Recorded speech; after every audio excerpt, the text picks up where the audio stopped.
Hello दोस्तों, स्वागत है आप सभी का लर्न फन पर। और आज का जो हमारा लेक्चर है ह्यूमन हेल्थ एंड डिसीज का, ये आखिरी लेक्चर है। इस लेक्चर के अंदर हम लोग अल्कोहल से जुड़ी कुछ और बातें करेंगे, डिपेंडेंस एंड एडिक्शन को अलग आगे और देखेंगे, ठीक है। फिर प्रिवेंशन वगैरह के बारे में बात करेंगे और फिर यहाँ पे मैंने एनसीईआरटी की एक्सरसाइज लगा रखी है, उसका भी हम लोग डिस्कशन अच्छे तरीके से कर लेंगे, ठीक है। कुछ बेसिक चीज़ें आप लोगों को हमने डिस्कस कर ली थी, आप और मैंने, कि यह एडिक्शन वगैरह किस तरीके से हो रहा है, क्या चीज़ें हैं क्या नहीं है। सो एडिक्शन वाला काम हमारा हो गया था, ये सब कुछ हम लोगों ने कवर कर लिया था। इफेक्ट्स, ठीक है, क्या क्या थे अल्कोहल के, विड्रॉल सिम्टम्स के बारे में, डिपेंडेंस के बारे में भी हम लोगों ने बात कर ली थी। ये एक इंपॉर्टेंट पैराग्राफ था जो मैंने कहा था कि यार इस पैराग्राफ को ना ध्यान से देख लेना।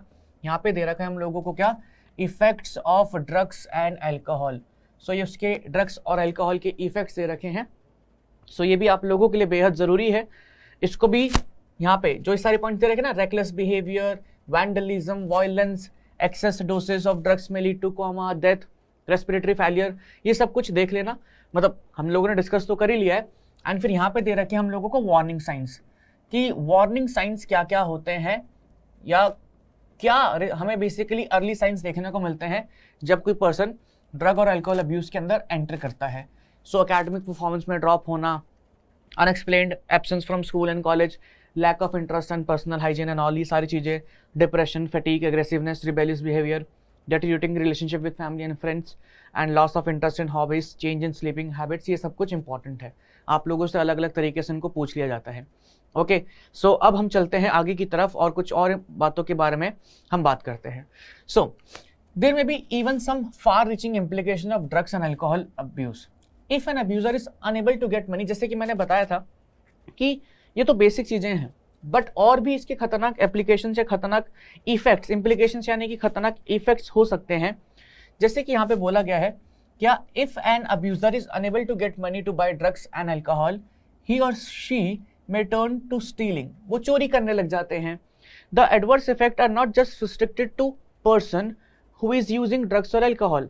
एट टाइम्स अ ड्रग और alcohol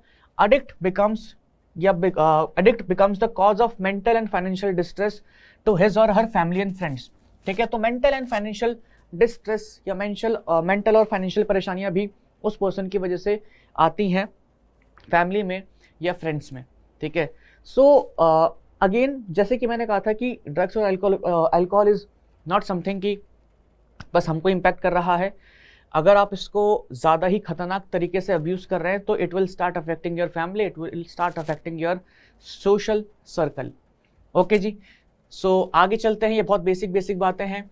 those who take intravenous drugs, इसके बारे में हम बात कर रखे हैं, उनको सेक्सुअली ट्रांसमिटेड डिसीज हो सकती हैं, जैसे कि एड्स हो गया, हेपेटाइटिस बी हो गया। These viruses which are responsible for disease are transferred from one person to another by sharing infected needles and syringes, ठीक है। बोथ एड्स और हेपेटाइटिस बी जो होती हैं और क्रॉनिक इन्फेक्शंस यानी कि लॉन्ग टर्म इन्फेक्शंस हैं, ओके, एंड अल्टीमेटली फैटल यानी कि अल्टीमेटली इससे डेथ ही होती है। तो अगर किसी पर्सन को एक बारी हो गया सो काम खत्म। ओके, चलो जी। The use of alcohol during adolescence में also have long term effects. It could lead to heavy drinking in adulthood and the chronic use of drugs and alcohol damages the nervous system and liver. So liver को भी और किसको, हमारे nervous system को भी damage करता है। सो ये कुछ बातें हैं, ये आप लोगों को पता होनी चाहिए। एंड अगर कोई फीमेल प्रेग्नेंट है, सो अगर वो अल्कोहल कंज्यूम करती हैं ड्यूरिंग प्रेगनेंसी, सो उनके फीटस को भी अफेक्ट करेगा। क्रोसिस क्या होता है, क्रोसिस या सिरोसिस भी कहते हैं इसको।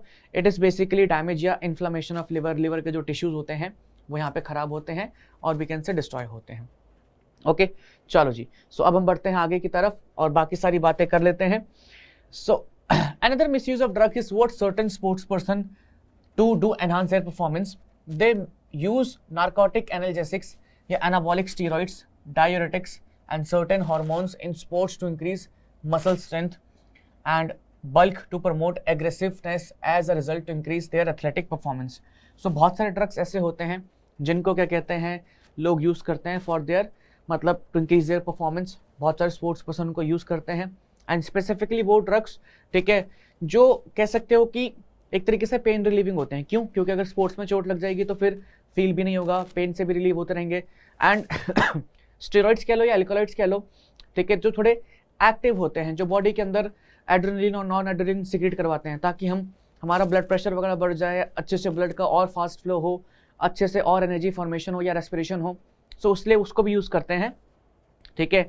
बट हम लोगों के लिए ये इतना इंपॉर्टेंट नहीं है ऊपर वाला पोर्शन। हम लोगों को यहाँ पे ध्यान रखना है किस चीज़ का, कि यहाँ पे नीचे लिखा हुआ है कि क्या होगा, ठीक है। यहाँ पे देखो लिखा हुआ है the side effects of use of anabolic steroids in females. अगर फीमेल्स स्टीरॉइड्स यूज करती हैं तो उनके केस में क्या हम लोगों को देखने को मिलेगा। सो उनकी बॉडी थोड़ी मैस्कुलिनेशन सी हो जाएगी, यानी कि मेल लाइक फीचर्स देखने को मिलेंगे। वो फीमेल्स जो होती हैं एग्रेसिव हो जाती हैं, एग्रेसिवनेस आ जाता है, मूड स्विंग्स और बढ़ जाते हैं। अब कहोगे तो लड़के में तो पहले ही मूड स्विंग होते हैं, हाँ तो और बढ़ जाते हैं। Depression, abnormal menstrual cycles, excessive hair growth on face and body and enlargement of clitoris और डीपनिंग ऑफ वॉइस, ठीक है। सो ये सारी चीज़ें जो है हम लोगों को फीमेल्स में देखने को मिलती है। अगर फीमेल कोई ऐसा स्टीरॉइड यूज़ करती हैं, ठीक है, ड्रग यूज़ करती हैं, तो उनके अंदर हम लोगों को ये सब कुछ चेंजेस देखने को मिलते हैं। ओके, सो मतलब मैं उन्हीं पॉइंट्स के ऊपर फोकस कर रहा हूँ इस वाले पोर्शन में जो आप लोगों से एग्जाम में पूछा जाता है। आप लोगों से पूछा जाएगा सीधा सीधा कि फीमेल्स के अंदर स्टीरॉइड यूज़ करने का क्या नुकसान है, क्या इफेक्ट्स देखने को मिलते हैं। तो मैस्कुलिनेशन यानी कि मेल लाइक फीचर्स आ जाएंगे, अग्रेसिवनेस हो जाएगी, मूड स्विंग्स और बढ़ जाएंगे, डिप्रेशन, मेंस्ट्रुअल साइकिल एबनॉर्मल हो जाएगी, ठीक है, एक्सेसिव हेयर ग्रोथ होगी कहाँ पे, फेस पे और बॉडी पे, एनलार्जमेंट ऑफ क्लिटोरिस, क्लिटोरिस जो है वो एनलार्ज हो जाएगा, and deepening of voice, voice थोड़ी डीप हो जाएगी।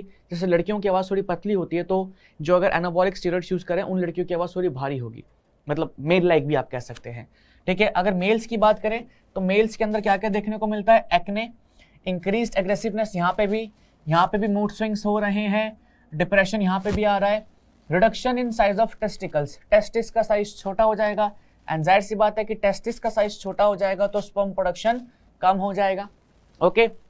And potential for kidney and liver dysfunction, kidney का और लिवर का डिसफंक्शन हो सकता है। ब्रेस्ट एनलार्जमेंट यानी कि female like characters, feminine characters males में देखने को मिलेंगे। एंड प्री मैच्योर बाल्डनेस, बाल जल्दी झड़ जाएंगे। And enlargement of prostate gland, prostate gland जो होता है उसका एनलार्जमेंट हो जाएगा।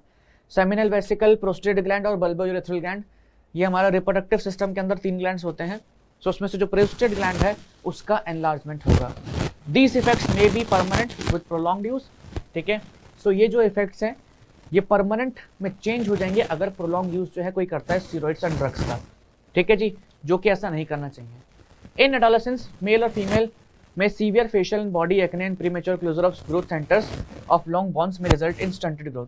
सो अगर कोई मेल और फीमेल इनको एडोलेसेंस में लेता है, ये तो अभी हम लोग बात कर रहे हैं कि चलो ठीक है कोई मतलब अडल्ट एज पे कंज्यूम कर रहा है, तो उसके अंदर अगर कोई एडोलेसेंस वाली एज में कंज्यूम कर रहा है तो उसमें भी क्या होगा, severe facial and body acne हो जाएगा, एंड प्री मैच्योर क्लोजर होगा किसका, ग्रोथ का सेंटर्स का, ग्रोथ सेंटर्स का ऑफ लॉन्ग बोन्स एंड में रिजल्ट इन स्टंटेड ग्रोथ। तो जो ग्रोथ सेंटर्स होते हैं बॉडी के वो वहाँ पे ग्रोथ नहीं होगी, and it will lead to stunted growth, यानी कि इस ग्रोथ जो है वो रुक जाएगी या वो स्लो हो जाएगी या बंदी हो जाएगी, ठीक है। सो अगर फीमेल की बात करें, फीमेल के अंदर एनाबॉलिक स्टीरॉइड्स की क्या क्या वो थे, सो मैस्कुलिनेशन, मूड स्विंग्स, डिप्रेशन, ठीक है, और बेसिकली एंग्जाइटी वगैरह थी, सारे के सारे सेम वो आ गए यहाँ पे। दूसरी बात फेशियल हेयर्स जो हैं बढ़ जाएंगे, वॉइस डीपन हो जाएगी, ओके। एंड क्या क्या था और बेसिक, और एक मिनट रुको, और क्या क्या था यहाँ पे देख लेते हैं। हाँ, menstrual cycle, sorry menstrual cycle याद नहीं आ रहा था, मेंस्ट्रुअल साइकिल आ जाएगा, उसका एबनॉर्मल सीक्वेंस हो जाएगा, and abnormal enlargement of clitoris. Male की बात करें तो यहाँ पे वही डिप्रेशन, अगेन एक्ने, ठीक है जी, और एग्रेसिवनेस, मूड स्विंग्स, ये सारी चीज़ें जो है सेम है किसकी तरह, फीमेल की तरह। मेल के अंदर ब्रेस्ट डेवलपमेंट हो जाएगा, किडनी का और लिवर का डिसफंक्शन होने के चांसेस है, टेस्टिकल्स का साइज़ छोटा हो जाता है। सो अगर टेस्टिकल्स का साइज़ छोटा होगा तो स्पर्म प्रोडक्शन कम हो जाएगा। तो ये सारी बातें आप लोगों को पढ़ के रखनी पड़ेगी। प्री मैच्योर बाल्डनेस यानी कि बाल जो है झड़ने लग जाएंगे, ओके, एंड प्रोस्टेट ग्लैंड का एनलार्जमेंट हो जाएगा। सो ये सब कुछ इंपॉर्टेंट है एंड ये सब कुछ का ध्यान रखना पड़ेगा। दीज इफेक्ट्स आर इम्पॉर्टेंट, ठीक है। सो उसको मैं ऐसे स्टार मार्क कर देता हूँ, जहाँ पे जिस पैराग्राफ पे आपको ध्यान देना है वहाँ पे मैं आपके सामने स्टार मार्क कर रहा हूँ। और एक बारी बस ये देख लेना कि अगर कोई एडोलेसेंस में कंज्यूम कर रहा है तो उसमें क्या होगा। तो सीवियर मतलब बॉडी और फेस पे सीवियर एक्ने हो जाएगा, उसके जो ग्रोथ सेंटर्स होंगे वो बंद हो जाएंगे, तो स्टंटेड ग्रोथ यानी कि कम ग्रोथ जो है होगी, ठीक है। अब सीधा आते हैं हम प्रिवेंशन एंड कंट्रोल के ऊपर कि किस तरीके से प्रिवेंशन जो है या कंट्रोल जो है वो कर सकते हैं। अब इसमें पूरी की पूरी पहले कहानी लिखिए कि हाँ ये है वो है। सी वी ऑलवेज से कि prevention is better than cure, कि मतलब अगर कोई पर्सन ड्रग्स एंड अल्कोहल उसमें जा रहा है सो जाने से पहले उसको रोक लो, मतलब जाने से पहले इन द सेंस कि उसको कंज्यूम करने से पहले बता दो कि यार ये सारी चीज़ें जो है ये आप लोगों के लिए हार्मफुल है या ऐसे हैं। या अगर हम उस स्टेज से अपनी लाइफ में उस स्टेज से निकल रहे हैं सो हम कैसे उसको डील कर सकते हैं, क्या हमारे पास तरीके हैं to deal with all this problems. Okay, so उसी के बारे में बात करेंगे। सबसे पहला है अवॉइड अनड्यू पीयर प्रेशर। हमने कहा था कि यार बहुत सारे जो बच्चे होते हैं हमारे वो बिकॉज ऑफ पीयर यानी कि फैमिली, ठीक है, because of peer pressures and all उसकी वजह से भी ड्रग कंज्यूम करते हैं। एवरी चाइल्ड हैज और his every child has his or her own choice and personality which should be respected and nurtured. A child should not be pushed unduly to perform beyond or her threshold limits, be it studies, sports or other activities. कभी कभी क्या करते हैं ना parents unknowingly extra pressure exert कर देते हैं individual के ऊपर, ठीक है, और वो शायद कभी कभी ऐसा होता है कि हम ना कह भी नहीं पाते हैं।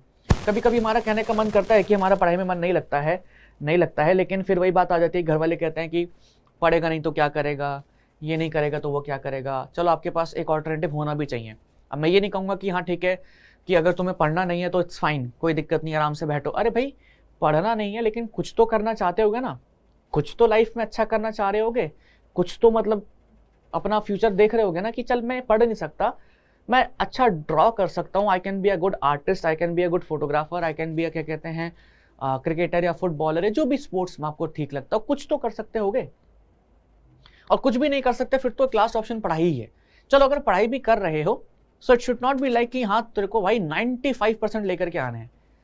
अपना अपना कैलिबर होता है सबका और अपना अपना मन भी होता है सबका। अगर कोई बच्चा 95% लेकर के आ रहा है तो उसको आप फोर्स नहीं कर सकते हैं कि भाई वो लेकर के आए कितना परसेंटेज, मतलब सॉरी, अगर कोई बच्चा 70% 80% लेकर के आया तो उसको जबरदस्ती फोर्स मत करिए 95 लेके आ, या उसके ऊपर प्रेशर मत डालिए कि नहीं तेरे को तो लेके आना है। तो एक थोड़ा इरिटेटिंग सा हो जाता है।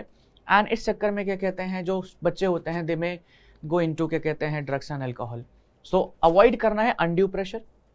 ओके, एजुकेशन एंड काउंसलिंग, ये एक इंपॉर्टेंट पॉइंट है। एजुकेशन हम लोग पढ़ ही रहे हैं कि ड्रग्स के और अल्कोहल के क्या मतलब नुकसान है, ठीक है, क्या इफेक्ट्स हैं, तो ये तो हम लोग कवर कर ही रहे हैं। नाउ द प्रॉब्लम इसकी काउंसलिंग, कैसे उसको काउंसिल करें, कैसे उसको जरा ठीक करें, ठीक है। सो एजुकेशन एंड काउंसलिंग हम लोग जैसे मैंने पहले भी डिस्कस किया था कि यही एज में या इसी क्लास में हम लोग अल्कोहल और ड्रग्स कंजम्पशन के बारे में क्यों पढ़ रहे हैं। So the only reason is कि इस स्टेज पे या अभी के समय पे क्या होता है, बच्चे ज़्यादा इन चीज़ों में इन्वॉल्व हो जाते हैं। सो इसलिए एजुकेट करना इसको ज़रूरी है। काउंसलिंग हिम और her to face problems and stress and to accept disappointments and failures as part of life. कभी कभी क्या होता है ना कि हम लोग डिसअपॉइंटमेंट या स्ट्रेस या फेलियर्स वगैरह को एक्सेप्ट नहीं कर पाते हैं कि यार ये मैं ऐसा, मतलब मेरे साथ ऐसे कैसे हो सकता है, ठीक है।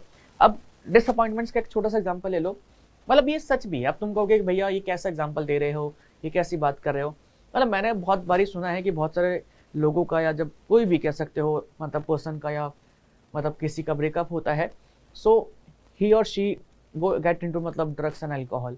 तो उनको ये लगता है कि अच्छा चलो ठीक है, एक दर्द की दवा है तो जहर पी लेते हैं। उनके दिमाग में अलग अलग तरह की शायरी चल रही होती है विच इज़ नॉट गुड, क्योंकि अगर आप उसको कंज्यूम करेंगे हाँ you will feel temporary good, but उसके बाद क्या, उसके बाद तो काम खराब हो ही जाएगा।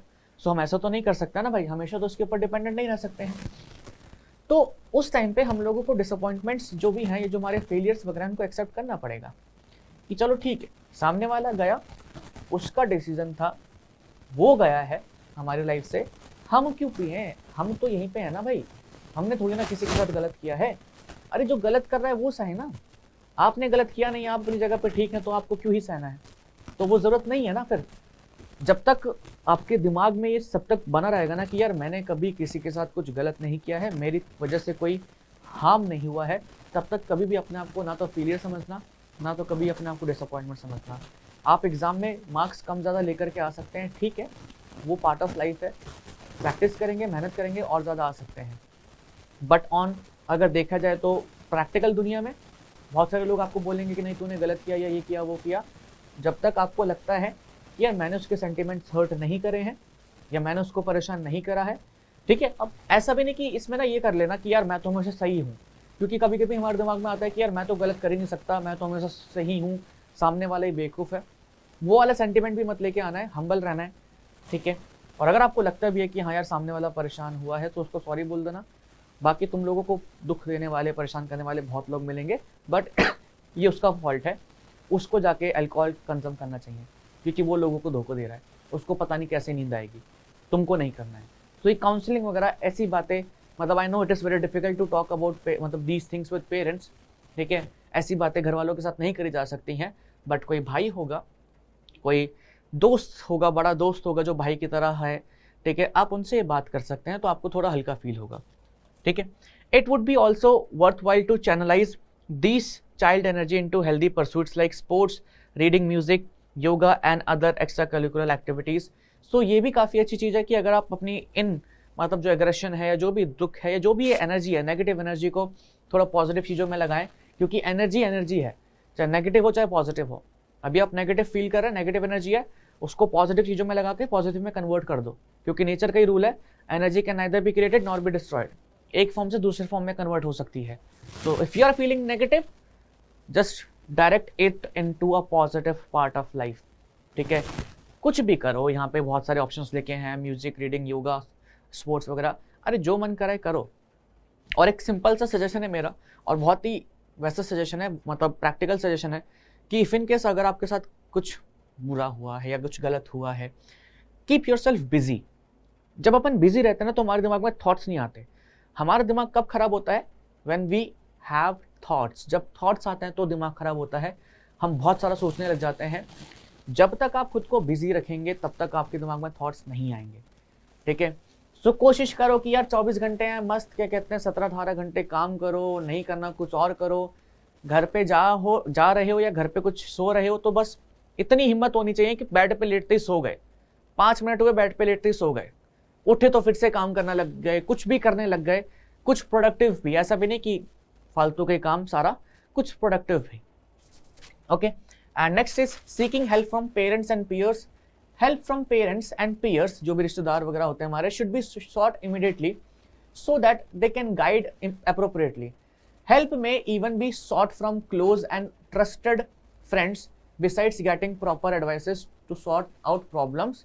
ठीक है, this would help young to vent their feelings of anxiety and guilt. तो आप लोग अपने, वही जैसे पीछे हमने बात करी थी, कुछ फैमिली मेम्बर्स हैं, कुछ रिश्तेदार हैं, उनसे भी बात कर सकते हैं, okay.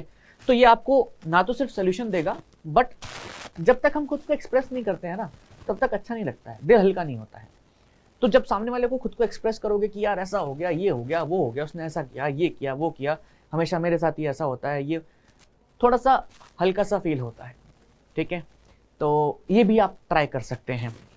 Looking for danger science, अगर आपको जैसे लगता है कि आपका कोई दोस्त है या कोई भी मतलब पर्सन जो है, ठीक है, alert parents and teachers need to look for, किसके लिए? Look for and identify the danger signs that discussed above. If in case क्या कहते हैं, पेरेंट्स को, टीचर्स को, या कोई फ्रेंड्स भी, आगे लिखा भी है फ्रेंड्स भी, अगर आपको लगता है कि आपका कोई फ्रेंड जो है वो इन सब चीज़ों में इन्वॉल्व हो रहा है, so the best thing you can do, उसको एक बड़ी प्यार से, अब ये नहीं करना सीधा घर वालों के पास चले जाना क्योंकि यहाँ पे लिख दिया अलर्ट या पेरेंट्स को इन्फॉर्म कर दिया, ऐसा नहीं करना है।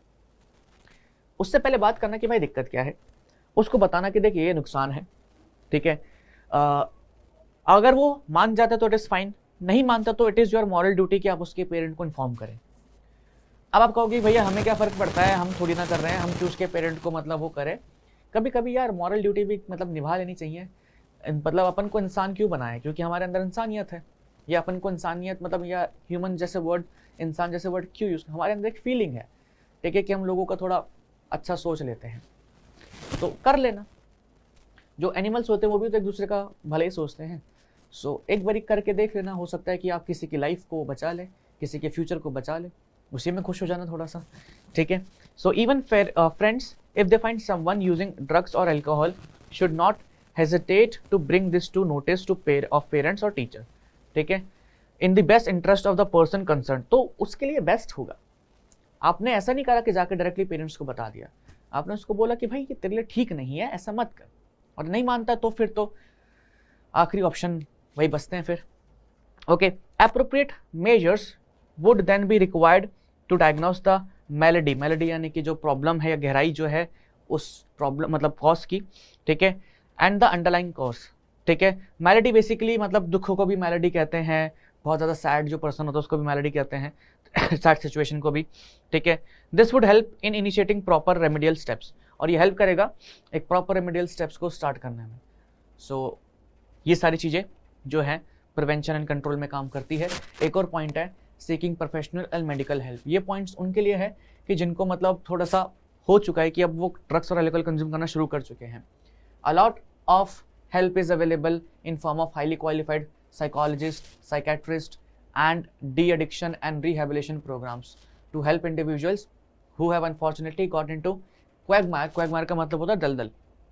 तो जो लोग इस ड्रग्स के दलदल में फंस चुके हैं, सो बहुत सारे लोग हैं, ठीक है, जो मतलब हाईली क्वालिफाइड हैं और मतलब जो साइकोलॉजिस्ट हैं, साइकेट्रिस्ट हैं, जो आप लोगों की मेंटल हेल्थ का ध्यान रखते हैं, जो आपकी बातें सुनेंगे, आपको एक अच्छा सजेशन देंगे, ठीक है। बाकी बहुत सारे रिहेबिलिटेशन सेंटर्स हैं जहाँ पे अच्छे तरीके से ड्रग्स को और अल्कोहल को दूर करवाया जाता है।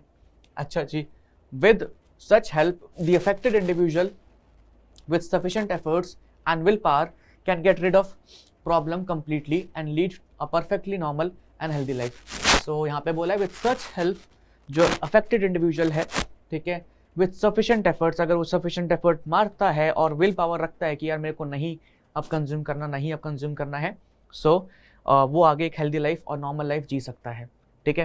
क्योंकि सबसे बड़ी चीज़ जब किसी ड्रग्स को हम छोड़ते हैं तो डैट इज़ विल पावर। आपकी विल पावर स्ट्रांग होनी चाहिए, क्योंकि जाहिर सी बात है कि अगर आपने किसी चीज़ के लिए इतना टाइम दिया है या आप किसी चीज़ में इतना इन्वॉल्व हो चुके हैं, उस पर डिपेंड हो चुके हैं, तो जब उसको छोड़ा जाता है तो थोड़ा विल पावर लगता है, ठीक है। सो वो भी अच्छा होना चाहिए। चलते हैं अब हम आगे की तरफ। यहाँ पे मैंने एनसीईआरटी के क्वेश्चंस लगा रखे हैं। मोस्टली जो क्वेश्चन से आप लोगों को लगेगा कि हाँ हम लोगों ने डिस्कस कर लिए हैं, ये चैप्टर में कवर कर लिए हैं। You want face any problem, ठीक है। सो एक बार यहाँ पे कर लेते हैं डिस्कशन। क्या बोला गया है, what are various public health measures which you would suggest as safeguard against infectious disease. Infectious disease से बचने के लिए पब्लिक हेल्थ मेजर्स कौन कौन से हो सकते हैं। सो आप मास्क पहन के रख सकते हैं, आप क्या कहते हैं जो जिनको कोल्ड है या वो है, ठीक है, उनसे दूर रह सकते हैं। और पब्लिक हेल्थ की अगर हम बात करें तो अपने आसपास पब्लिक हाइजीन मेंटेन करके रखिए। आप लोग पानी इकट्ठा ना होने दीजिए अपने आसपास, ठीक है। Proper and clean drinking water जो है सोसाइटी में आना चाहिए। तो यहाँ पे बेसिक से स्टेप्स लिखने हैं। In which way has the study of biology help us to control infectious disease. बहुत ही बेसिक सा क्वेश्चन है एंड बहुत ही ईजी है। बायोलॉजी की स्टडी ने हम लोगों को कैसे हेल्प किया है टू कंट्रोल इन्फेक्शियस डिसीज। यार इट इज़ वेरी ऑब्वियस कि जब तक हम पढ़ेंगे नहीं हमको पता नहीं लगेगा कौन से डिसीज़ का किस तरीके से स्प्रेड हो रहा है। ओके, हम लोगों ने बायोलॉजी में जाना कि इसका इन्फेक्शियस एजेंट ये है, और मॉस्किटो की जैसे एग्जांपल है, मलेरिया का एग्जांपल लें, फीमेल एनाफिलिस मॉस्किटो है, वो मॉस्किटो वाटर में ब्रीड करता है, तो आप इसी का एग्जांपल लेना, ठीक है। Let us take an example of क्या कहते हैं मलेरिया। वहाँ पे बोलते हैं ना कि we know about the causative agent of malaria, या we have learned about how it infects the individual, या how it breeds with help of water, ठीक है। So with help of biology we learn about all the things. So अब हम क्या कर सकते हैं, हम वहाँ से पानी क्लीन कर सकते हैं और उसकी ब्रीडिंग प्लेसेस को ख़त्म कर सकते हैं। हम चीज़ों का जब मोड ऑफ ट्रांसमिशन पता लगाते हैं सो उसको हम प्रिवेंट कर सकते हैं। We can use different measures to prevent transmission of disease, ठीक है। सो ये सारे पॉइंट्स आपको लिखना है, एक एग्जाम में नहीं आएगा, बिल्कुल ही नहीं आएगा। बाकी अमीबियासिस के बारे में आप लोगों को पता है, ठीक है, कि क्या होता है क्या नहीं होता है। अमीबिक डायसेंट्री भी कहते हैं इसको। मलेरिया के बारे में भी हम लोगों ने डिस्कस कर लिया है, ये भी आप लोगों को पता है। Ascariasis, ascaris lumbricoides, pneumonia, streptococcus pneumoniae, ये सब कुछ 4 डिसीज हम लोग डिस्कस कर चुके हैं। What measures would you take to prevent water borne disease. अगर कोई वाटर बॉर्न डिसीज है तो आप कौन कौन से मेजर ले सकते हैं, तो क्लीन वाटर या वाटर इकट्ठा ना होने दें, ठीक है। और वाटर बॉर्न डिसीज में दोनों तरीके से आ सकते हैं, एक तो जो गंदे पानी से यानी कि टाइफाइड और कॉलेरा वगैरह होता है वो भी आ जाएगा, मलेरिया भी आ जाएगा। सो अपने आसपास जो है पानी इकट्ठा ना होने दें, टैंक्स में, कूलर्स में रेगुलरली मेडिसिन वगैरह ऐड करते रहें या रेगुलर उनको क्लीन करते रहें। क्लीन और ड्रिंकिंग वाटर जो है सोसाइटी में आना चाहिए, या गंदी जगह से पानी मत पीजिए। ठीक है, discuss with your teacher what does a suitable gene means in context of DNA vaccines. Suitable gene in case of DNA vaccines. So कभी कभी देखो हम लोगों ने दो तरीके की वैक्सीन आपको बताई थी, फर्स्ट जनरेशन और second generation. So first generation के अंदर वो कंप्लीट पैथोजन डाल रहे थे, एंड सेकंड जनरेशन में हम लोगों ने बोला कि उसका एंटीजन वाला पोर्शन यूज़ कर सकते हैं, उसका कुछ पार्ट यूज़ कर सकते हैं। एक होता है हमारा थर्ड जनरेशन वैक्सीन। सो कभी कभी जब हम पैथोजन यूज़ नहीं कर पाते तो वहाँ पे हम लोग डीएनए यूज़ करते हैं और उस पैथोजन का डीएनए डालते हैं बॉडी के अंदर या सेल के अंदर। तो जब डीएनए डालेंगे उसका रेप्लिकेशन होगा या ट्रांसक्रिप्शन होगा, वो प्रोटीन बनाएगा। अल्टीमेटली क्या कहते हैं, एक तरीके से हमारे अंदर बॉडी के अंदर प्रोटीन फॉर्मेशन होगा, किसका, बैक्टीरिया का या इन्फेक्शियस एजेंट का। ठीक है, सो वो हमारी बॉडी के अंदर इम्यून रिस्पॉन्स इनिशिएट करेगा। सो यहाँ पे क्या बोले, सुटेबल जीन क्या होगा इन केस ऑफ डीएनए वैक्सीन, वो जीन सुटेबल होगा जो डिसीज कॉजिंग प्रोटीन या डिसीज कॉजिंग सब्सटेंस जो है वो बना रहा है वही, या जो एंटीजन के लिए कोड कर रहा है वही जीन का सुटेबल पोर्शन होगा इन केस ऑफ डीएनए वैक्सीन। ये भी इंपॉर्टेंट नहीं है, ये भी एग्जाम में नहीं आता है। Okay, primary and secondary lymphoid organs हमने अच्छे तरीके से पढ़ लिए हैं। प्राइमरी लिम्फोइड ऑर्गन्स वो होते हैं जहाँ पे हमारे लिम्फोसाइट्स क्या करते हैं, बनते हैं और मैच्योर होते हैं। सेकेंडरी लिम्फोइड ऑर्गन्स में कौन से होते हैं, जहाँ पे हमारे लिम्फोसाइट्स इंटरैक्ट करते हैं विद एंटीजेंस और उनको डिस्ट्रॉय करते हैं। The following are some well known abbreviations, MALT का mucosal associated lymphoid tissue, cell mediated immunity, acquired immunodeficiency syndrome, national AIDS control organisation and human immunovirus. Differentiate between the following, innate immunity और acquired immunity के बारे में बताना है, बहुत ही easy है, इनबोर्न एंड आफ्टर बर्थ ये सब कुछ। ठीक है, नॉन स्पेसिफिक होती है, स्पेसिफिक होती है। Active and passive, so active and passive, active कौन सी होती है, जो हमारी बॉडी के अंदर ही सब कुछ क्रिएट होता है, सारी की सारी एंटीबॉडीज ये सब कुछ हमारी बॉडी में बनता है। पैसिव, बना बनाया सामान चिपका दिया। ओके, एंटीबॉडी का एक वेल लेबल डायग्राम ड्रॉ करना है, हमारी एनसीईआरटी में दे रखा है। कौन कौन से वेरियस रूट्स हो सकते हैं जहाँ पे ह्यूमन इम्यूनोडेफिशिएंसी वायरस का ट्रांसमिशन हो सकता है, so through sexual intercourse, through blood, ठीक है, एंड ब्लड के थ्रू मदर से फीटस में आ जाता है, थ्रू प्लासेंटा, मदर से फीटस में आ जाता है या बेबी में आ जाता है थ्रू कोलोस्ट्रम। तो वो जो भी ट्रांसमिशन थे या मोड ऑफ ट्रांसमिशन था जो भी एड्स का, वो आप यहाँ पे मेंशन कर देना। What is the mechanism by which AIDS virus cause करता है deficiency of immune system. AIDS के अंदर क्या मैकेनिज्म होता है, तो हमने आपको बताया था कि सबसे पहले वायरस जो होता है अपना आरएनए डालता है मैक्रोफेज के अंदर, वहाँ पे रिवर्स ट्रांसक्रिप्टेज की हेल्प से वो आरएनए डीएनए में कन्वर्ट होता है, वो डीएनए मैक्रोफेज के साथ जुड़ जाता है, फिर उसका ट्रांसक्रिप्शन होता है यानी कि आरएनए बनता है, फिर वायरल प्रोटीन्स बनती हैं, उन प्रोटीन से और वायरस पार्टिकल्स बनते हैं। तो ये भी आप लोगों को करवाया जा चुका है। ठीक है, how is cancer cell different from normal cell. Cancer cell जो होता है हमारे, उसके अंदर कॉन्टैक्ट इनहिबिशन और एक कंट्रोल्ड एंड रेगुलेटेड प्रोसेस जो होता है सेल ग्रोथ एंड डिफरेंशिएशन वो नहीं होता है। नॉर्मल सेल के अंदर एक कॉन्टैक्ट इनहिबिशन की प्रॉपर्टी होती है एंड सेल ग्रोथ और डिफरेंशिएशन का एक कंट्रोल एंड रेगुलेटेड प्रोसेस देखने को मिलता है। What is meant by metastasis, जब हमारे सेकेंडरी ट्यूमर्स के सेल्स जो हैं वो एक जगह से दूसरी जगह पर जाएं एंड वहाँ पे वो एक नया ट्यूमर फॉर्म करे तो उसको हम क्या कहते हैं, मेटास्टेसिस कहते हैं। Harmful effects cause by alcohol and drug abuse, यह भी हम लोगों ने ही पढ़ा था। हार्मफुल इफेक्ट्स, वैंडलिज्म, वायलेंस, वो सारी चीज़ें। Do you think that friend can influence one to take alcohol drug, if yes how may one protect himself और herself from such influence. So ये क्वेश्चन भी जनरिक क्वेश्चन है, पूछा गया simply कि क्या आपको लगता है कि कोई पर्सन अपने फ्रेंड को इन्फ्लुएंस कर सकता है फॉर ड्रग एंड अल्कोहल, ये सारी चीज़ें। सो कर सकता है इन्फ्लुएंस, कैसे बचाएं, उससे दूर रहें, उस सिचुएशन से दूर रहें। ठीक है, या वही सारी चीज़ें हैं कि वो अवॉइड हेल्प फ्रॉम क्या कहते हैं parents and all, so avoid करो, सॉरी, सीक हेल्प फ्रॉम कहते हैं फैमिली एंड पीयर्स, वो वाला पॉइंट यहाँ पे आप लिख सकते हैं। Why is that one person start taking alcohol और drugs, it difficult to get rid of this habit, discuss it with your teachers. अगर सिंपल सी बात बोले, हमने पढ़ा था कि अल्कोहल का एक दिक्कत है कि हमारी बॉडी के जो रिसेप्टर्स का टॉलरेंस लेवल होता है ना, वो टाइम टू टाइम बढ़ता रहता है। ठीक है, सो वहाँ पे बेसिकली क्या होता है कि एक तो एडिक्शन का डेफिनेशन यहाँ पे आएगा कि हम लोगों को थोड़ा फिजियोलॉजिकल अटैचमेंट हो जाता है, किससे, with the feeling of euphoria and temporary feeling of well being. दूसरी बात, जो हमारे रिसेप्टर्स होते हैं उसका टॉलरेंस लेवल जो होता है, it increases with every dose of alcohol, ये कह सकते हैं with every day when you consume alcohol. ठीक है, सो उस केस में वो इंक्रीज करता रहता है एंड वो बहुत ज़्यादा इंक्रीज कर जाता है, अल्टीमेटली जो क्वांटिटी ऑफ अल्कोहल कंज्यूम है वो भी इंक्रीज कर जाता है। तो यहाँ पे टेम्परेरी फीलिंग ऑफ वेलबींग जो है, एडिक्शन एंड डिपेंडेंस वाला जो पोर्शन है वो आपको यहाँ पे लिखना पड़ेगा कि कैसा लगता है कैसा नहीं लगता है। How in your view what motivates youngsters to take alcohol and how can this be solve या अवॉइडेड। सो अपन ने बताया था वो कि कूल जो लगते हैं कि it feels cool to smoke या प्रोग्रेसिव टू स्मोक, ठीक है। एंड टीवीज़ जो होती हैं या मतलब pictures, cinema, movie and all, songs वगैरह, वो भी परसेप्शन चेंज करते हैं। या हमारा जो क्यूरोसिटी था एंड एक्सपेरिमेंटेशन वाला जो थिंग था कि how it will feel when we do it for the first time, ये सारी चीज़ें हैं, ठीक है। सो अब कैसे इसको अवॉइड कर सकते हैं, हमने बताया था कि जब सिगरेट का पैक मिलता है तो उसके ऊपर 90% ऑफ जगह पे क्या होता है, लिखा होता है कि smoking is injurious to health, ठीक है। एंड आजकल अब मूवीज़ वगैरह भी स्टार्ट हो गई है, सो आप मेंशन कर सकते हैं there should be statutory warning कि smoking is injurious to health. जब मूवी कोई चलती है तो नीचे लिखा भी आता है सैचुरेटरी वार्निंग, ठीक है, डोंट ड्रिंक या don't smoke, smoking is injurious to health. तो वो सारी चीज़ें करी जा सकती हैं। क्यूरोसिटी जो है उसको उतना भी ना हावी होने दें कि आप स्मोकिंग वगैरह करना चालू कर दें, ठीक है, तो ऐसा भी नहीं करें। सो ये हमारे कुछ बेसिक क्वेश्चंस थे। इंपॉर्टेंट क्वेश्चंस हमारे यही वाले हैं कि हार्मफुल इफेक्ट्स ऑफ अल्कोहल क्या होगा, metastasis, cancer cell, normal cell, ये जो बीच में दे रखे हैं, एड्स किस तरीके से काम करता है, कैंसर में ट्यूमर्स के बारे में भी पूछ सकते हैं, ट्रांसमिशन कैसे होता है, इननेट और एक्वायर्ड इम्यूनिटी, एक्टिव और पैसिव, ये सारी की सारी फुल फॉर्म्स, ठीक है, ये सब कुछ आप लोगों से पूछा जा सकता है। बट कुछ क्वेश्चंस यहाँ पे ऐसे हैं जो एग्जाम में आते भी नहीं है, ठीक है जी। सो ये चैप्टर हमारा यहाँ पे फिनिश होता है। Will start with new chapter, human health and disease खत्म हो गया।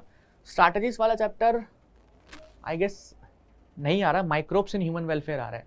तो जो भी हमारा नेक्स्ट चैप्टर होगा आइदर माइक्रोब्स, ठीक है, ये स्ट्रैटेजीज, एक बार आई चेक, ठीक है, वो हम लोग स्टार्ट कर देंगे, ठीक है जी। सो मिलते हैं आप लोगों से नेक्स्ट लेक्चर में, तब तक के लिए अपना ध्यान रखिए, bye bye and thank you so much.